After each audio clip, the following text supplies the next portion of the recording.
interesting projects I've been working on. They're drum samples, as well as other samples as well, including piano library.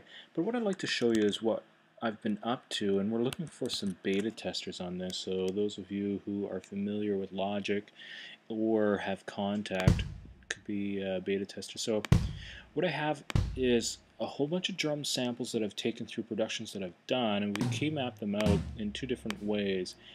This instrument here is set up that it doesn't respond to velocity per se, but each of the samples on the keys are set up to be different based on whatever the samples are. So you're not programming with velocity, which will show you how that works. So I'm going to get over into Logic, and I have this instrument here. It's in Contact. I've loaded it up. So what we've got are all our samples.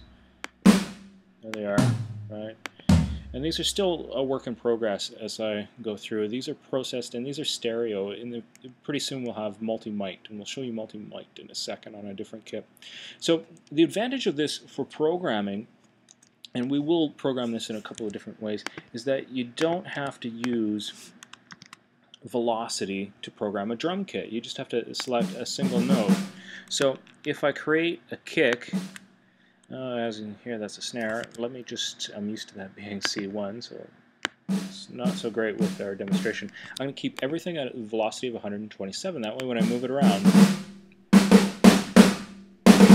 you can see that you get your different velocities by moving the actual hits themselves. So I'm going to go down to the lowest. I think we started at the bottom key map.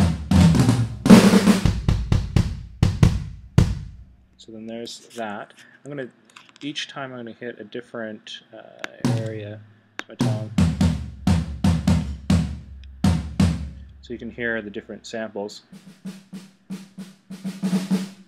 And I'm going to reorder these so that they make more sense, so that you have the kick and the snare kind of in the same range. Let's hear a couple others as I get through. There's the snares. So what's happening is that you hear the snare gets louder as you go through. So the velocities range from the low end to the high end. They're not velocities in a traditional sense. They're the actual samples. The samples are what they are. I'm not changing the sound of them based on velocity.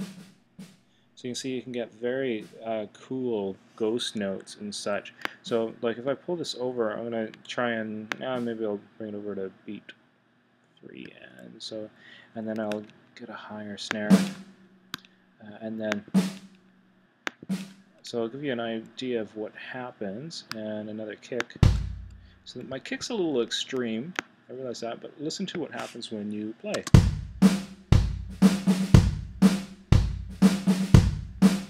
So the snare actually changes tone a little bit, and let's try and find another kick for the pickup.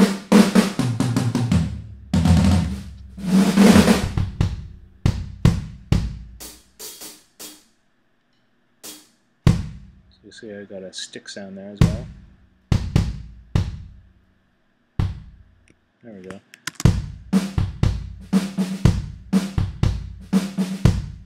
So you can see that you get some amazing little sounds that happen because the actual intonation changes based on how hard the drummer actually pressed when they hit the snare zone. I'm going to try and get a hi-hat pattern and show you that as well. So this might be a little bit trickier because I haven't fully programmed it. There we go. So you would never want to repeat the same sample over and over again. So what I can do is just give a little bit of variation. I'm not changing velocity as much as I'm just changing the little hits. And there's a little accent. I can go back. Maybe the downbeat should be a little bit more. These still have to be programmed entirely.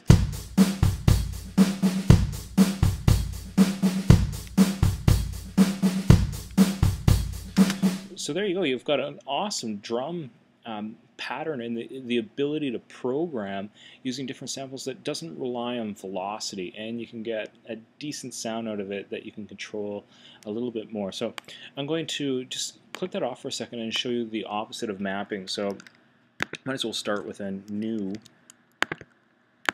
drum pattern. Here we go. Command 6. We'll bring this up.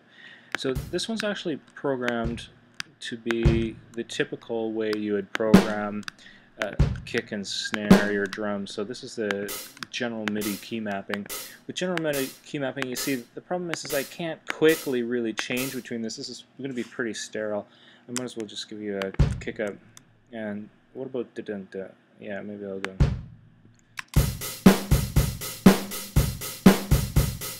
So then in order for me to change this, I'd have to go in, choose some velocity.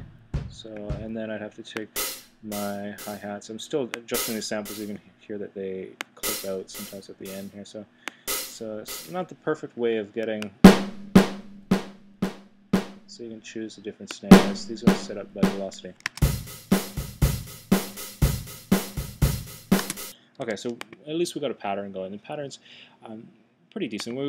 Let's take a look at the mixer page. This is where it gets most interesting, is that this Gretsch kit that I've programmed, let's take a look at that, is that it's set up. It's only got a few notes here that you can see that I'm working on. There's a crash cymbal over here, and at different velocities so you can hear it working.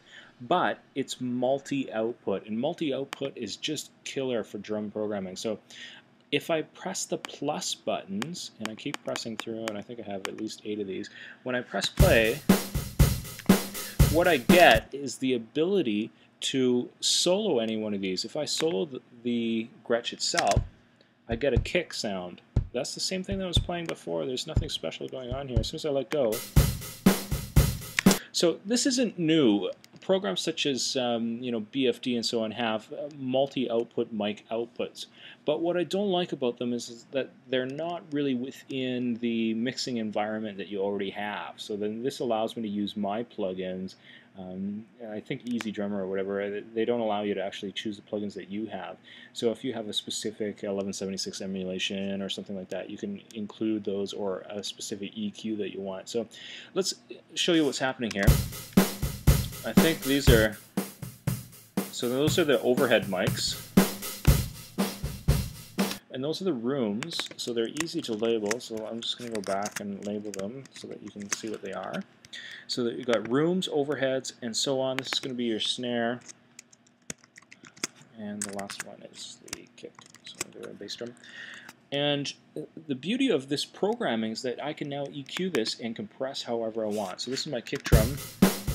Let's hear it in isolation. I'm not saying that I'd necessarily do this. You know, you can find your mid-range. You could do a typical kick drum thing where we pull out some of this, add a little bit of top end, or whatever you're doing. So then here's without the EQ, bypass. There you go. With it. And then here's the difference with it in the mix.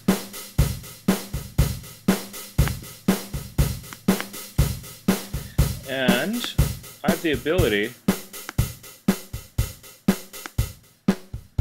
see how I can just pull out any sound and mix. That I don't have to mix in the way that I'm using velocity for every single note. I can treat the MIDI drums as if they're audio. So that's the program we're working on. We've got 2 things. We've got multi-output drums, and we've also got drums that are velocity mapped in a different way. So if you're interested in being a beta tester, you can shoot me a message on Facebook, or you can email me at jasonachapman@hotmail.com, and we'll get you on that beta testing for this. Fantastic. Thank you for your time. Bye.